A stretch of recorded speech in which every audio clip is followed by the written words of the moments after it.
Peace, peace, peace. Peace be upon all watching and those that aren't.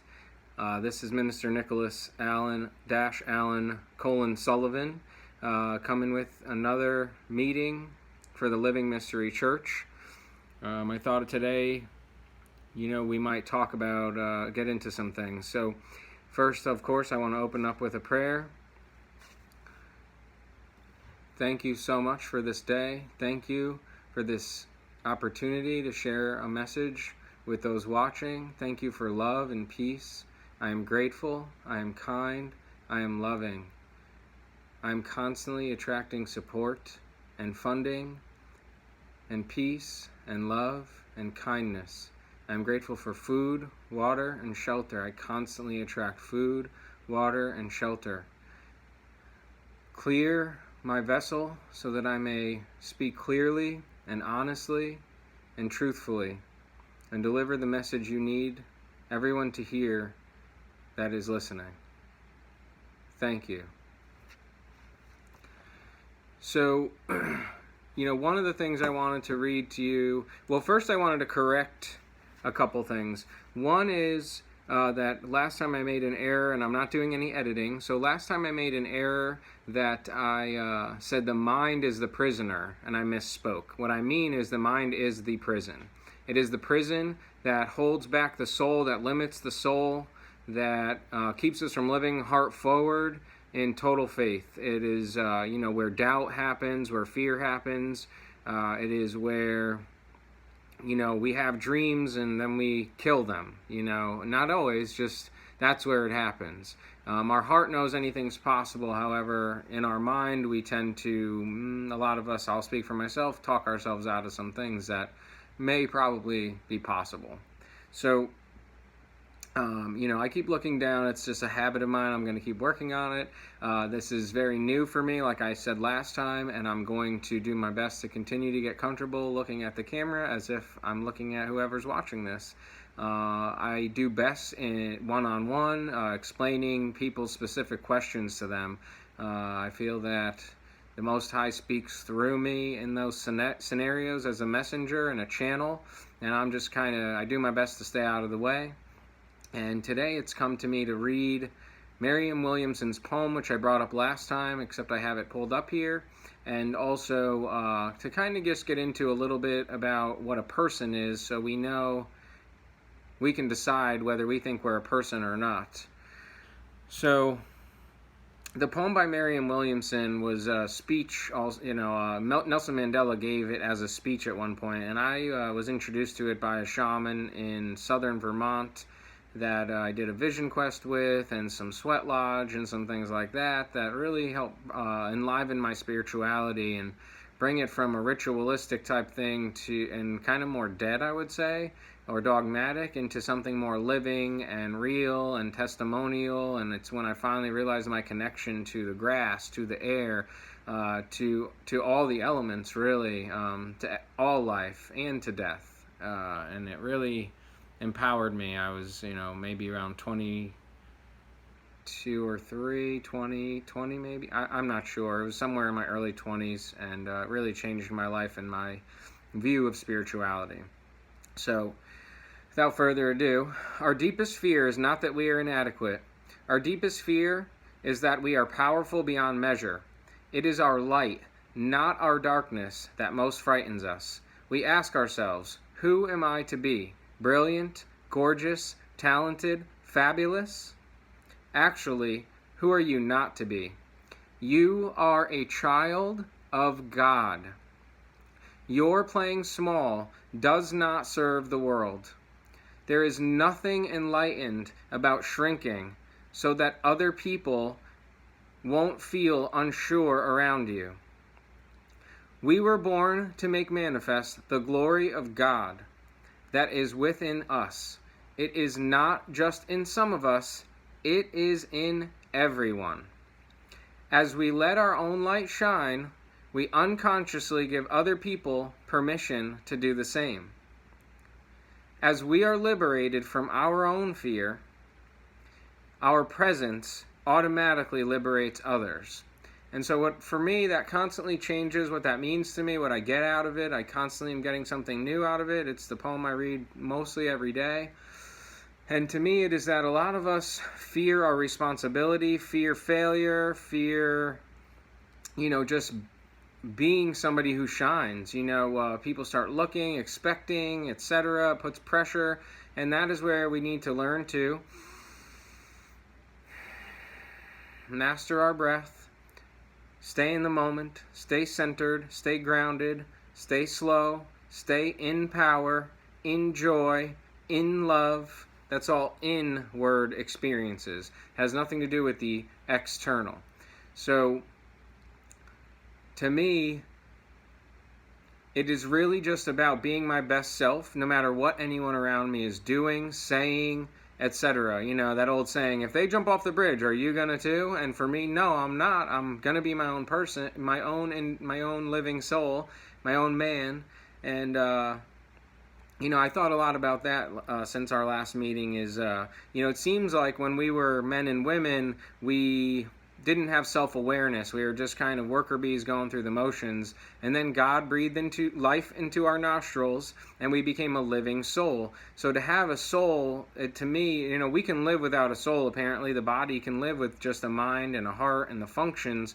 However, we won't have self-awareness. We won't have the consciousness we have.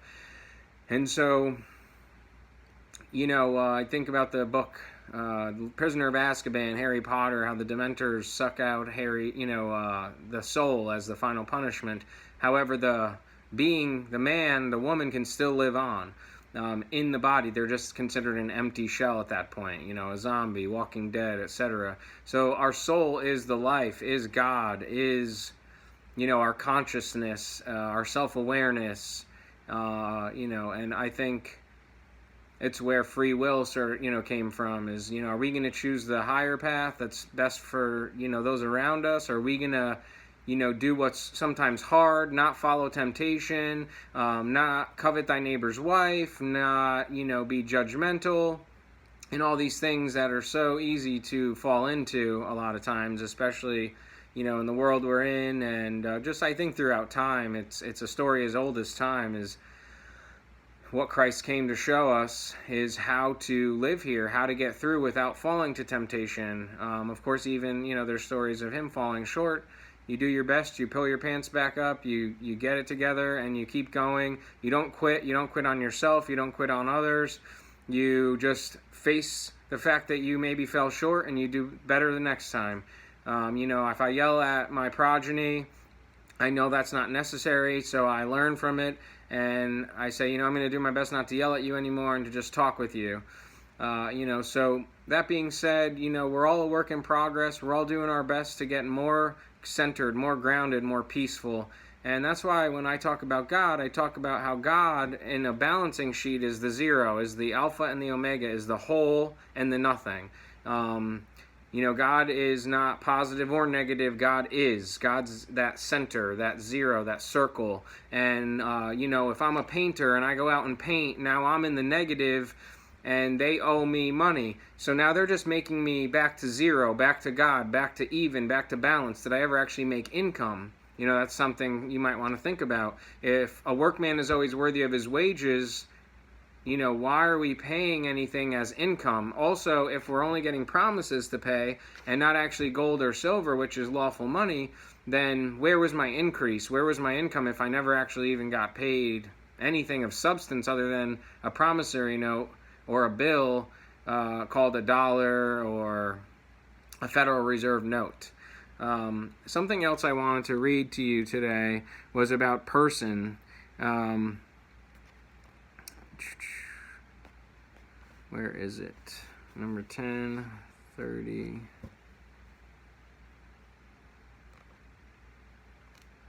I'm getting there.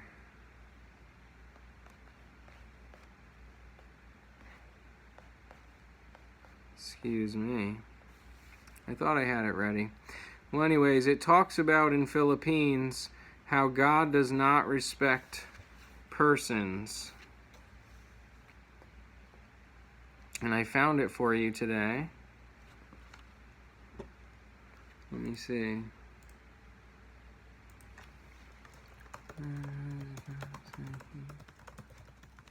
Respect persons.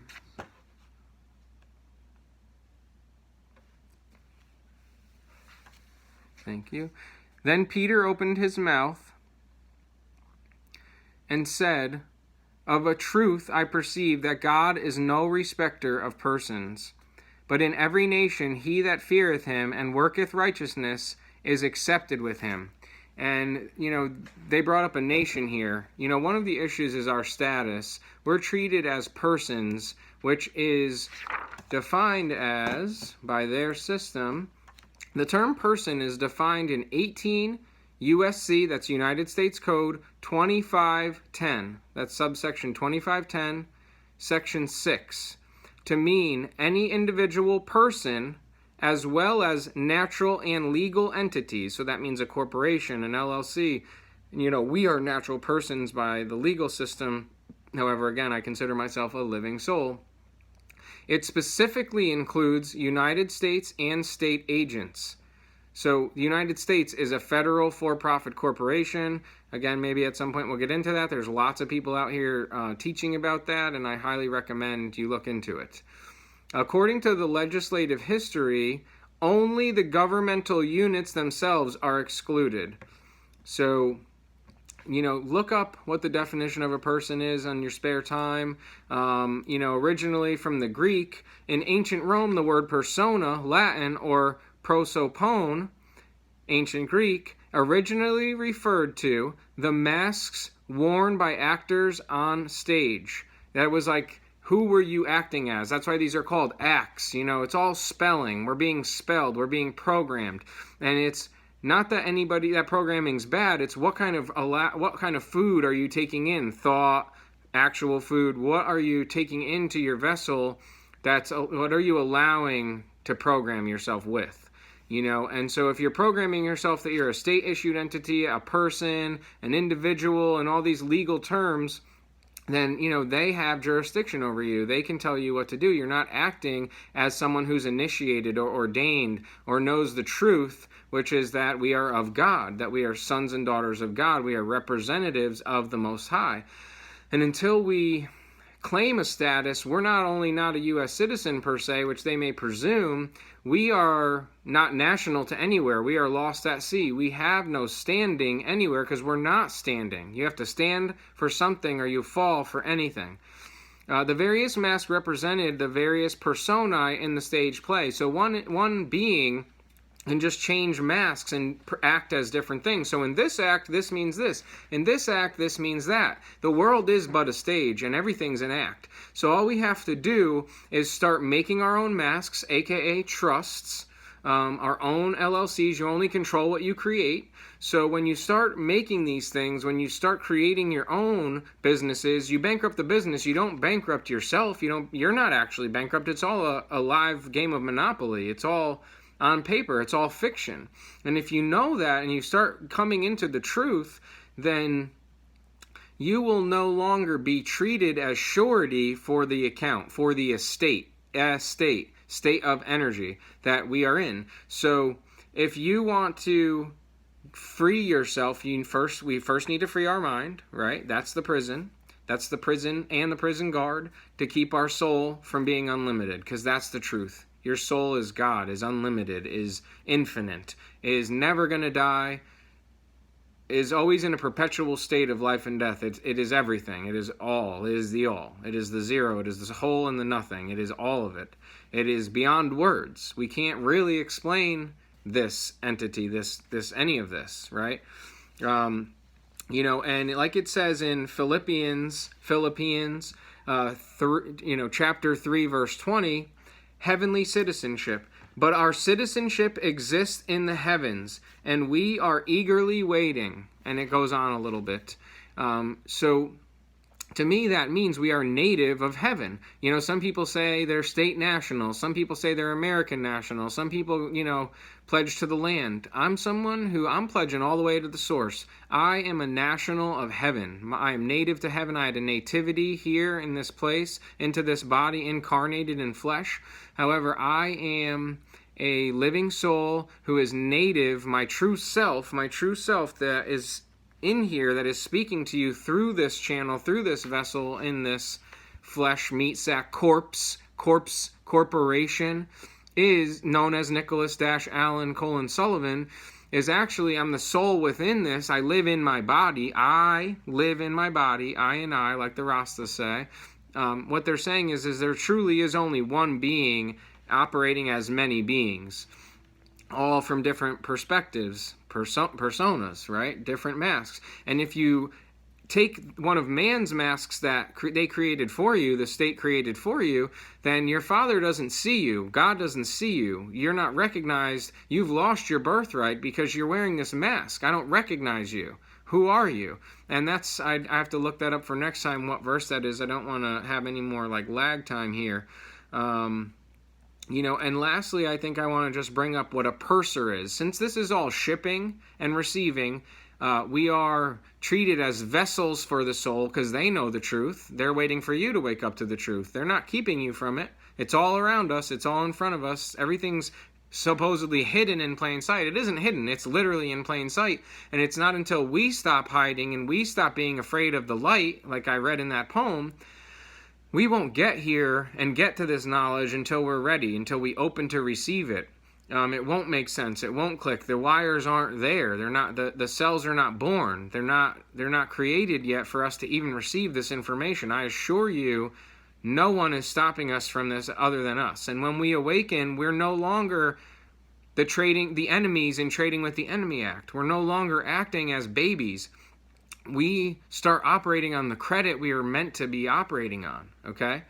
So a purser is the officer on a ship who keeps the accounts, especially the head steward on a passenger vessel. So you're on a cruise ship and it docks at a port in the Bahamas. The first being that gets off that ship is the purser, okay?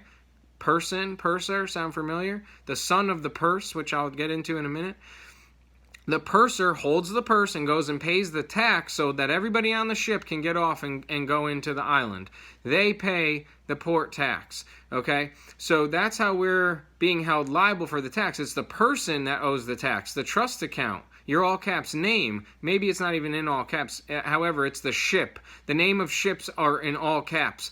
On headstones, it's all caps. It's a dead vessel, a dead entity. This is just dust. To dust I am, and to dust I shall return.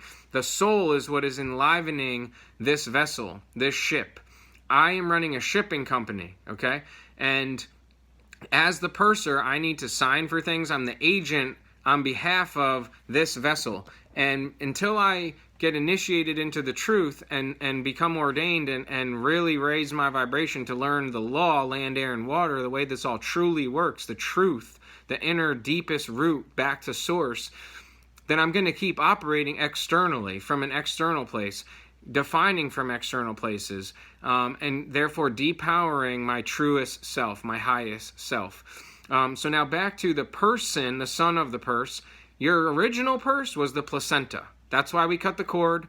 That's why when you come out, the first thing your body touches is, the application for the birth certificate with the bottom of the foot, also known as the sole. So your soul print is used to pledge your soul as a baby, because we come from profane people. We come from uninitiated, unordained individuals. Otherwise, they would have probably not even had the nativity happen in a hospital ward, which is, again, prison, industrial prison complex, the military industrial complex. This ward, prison ward, hospital ward, it's a ward. You're a ward of the state. You've been awarded to the state. Your mom signed the informant line on your birth certificate application, and you got a birth certificate in return, maybe a certificate of live birth. Regardless, it created a dead entity that you're operating in the fictional realm called commerce, the law of sea, okay? The way the water works, the fluid, anything's possible, the realm of fiction. So when we get back to the truth and we really start breaking all this stuff down, we can truly be free. We can truly free our minds. Please start today. Start studying, reading definitions, ask questions about the words you're using, be conscious of the words you're using. Wake up. Don't be afraid of the light. Don't be afraid of your power. let go of the darkness. Not that we have to run away from it. It's about walking through it so we could recognize the light. Okay? We need to do our best to awaken. We need to awaken so we can become the caretakers again of this place. There's a reason certain groups look at certain other groups as animals, as goyim, for instance, as human resources, because a lot of people don't think. Like the Masons, they say, if you're not a thinker, just follow those 10 rules, the 10 commandments, and you might be okay. This isn't for you. This is for thinkers. And some of the stuff I talk about may start to make your brain hurt a little bit. I make a joke with people when I am working one-on-one that like in the Matrix, when Neo wakes up for the first time in the real world, he says, why do my eyes hurt? They say, because you've never used them. People ask me, well, man, you're making my brain hurt. Why does my brain hurt? I'm like, because you've really never used it. And I'm challenging you to use pathways and parts of your brain and thought processes that you never have. I love doing one-on-one consultations. I do run a website. I appreciate all donations, all tithes, all offerings, all gifts. I hope you vibe with this information. Again, I'm still getting comfortable with all this. I hope I did better this time than last time, and I hope I do better than time after this. I'm doing my best to keep these shorter, which again, I went over the time I wanted to. I'm trying to keep it around 10 to 15 minutes. However, I hope I can keep going on about persons, and if you want to book a call, book a consultation, book a one-on-one, I have a suggested donation on my website, thelivingmysterychurch.com. However, I will pretty much, if I have free time and you book an appointment, I'll probably talk with you, regardless of what you can offer or not.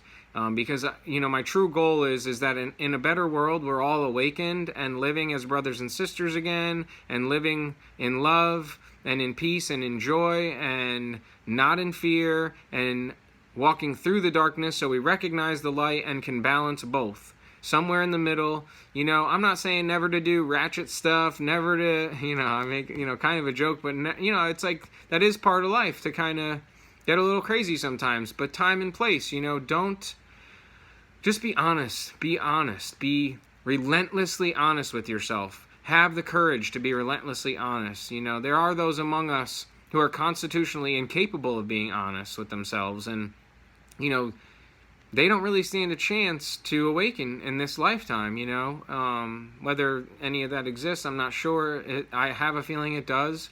And, there's some really great theories I've come across about what's going on here, and the quote-unquote avatar theory of, we just move from one shell to the next until we learn the lesson and actually do figure out true ascension in a lifetime. And it maybe takes many lifetimes, I'm not sure. I'm still learning like everyone else. I'm still doing my best, to get better on a daily basis, to yell less than I did yesterday, to love more than I did yesterday, to be kinder, less judgmental, more knowledgeable. My people are enslaved for a lack of knowledge. And I know that's like kind of a paraphrase and not exactly precise. I think it's something more like my people are destroyed for a lack of knowledge. The point is one of the original terms for God was logos, meaning knowledge. So please educate yourselves. Ask questions as kings ask questions. Ask questions. Then use your servant called the computer, called Google, called whatever to answer those questions. Use Brave server. Use whatever you need to do research, to take time, at least a little every day if you can, to figure out what's going on here. Figure out how some other man is taking authority over you and your vessel when no one but God should be your boss, should be, telling you what to do, your highest self, and keep your word with yourself. This isn't about, he did this to me, she did that to me. Well, I'm still going to be my best self. I'm still going to rise to the occasion. I'm not going to meet fire with fire. Firemen show up with water, and that's what I'm doing my best to do, is keep being my best self regardless. If my progeny gets out of hand, I still need to take a deep breath and stay calm and share my truth. And if that doesn't vibe or doesn't work, then we figure out some other way. However, when I yell, when I scream, when I get intimidating, none of that is serving my purpose. So anyways, I love you so much. Thank you for listening. I hope you got something out of this. Please make comments in the comment section. I love to interact with you. I love you all. Have a blessed day.